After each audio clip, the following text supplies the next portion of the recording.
Minute MBA. What's the big deal about the Federal Reserve? After more than 100 years of congressional fisticuffs over whether or not to create a central bank, the Federal Reserve was created in 1913 by President Woodrow Wilson to help stabilize the American monetary system. Not everyone was a fan. Congressman Charles Lindbergh called it the worst legislative crime of the ages. So what's the big deal? Since its inception, the Fed has been the subject of conspiracy theories alleging it creates inflation, recessions, and even the Great Depression through manipulation of the money supply.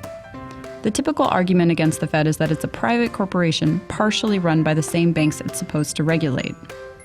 This basic misconception leads anti-Fed debaters to conclude that the Fed is completely private. It's not. The Fed, like most central banks in the world, is considered independent only in that it handles its day-to-day operations without oversight by the federal government. But its chairman and board of governors are appointed by the president, and it's subject to congressional legislation and the Treasury Department.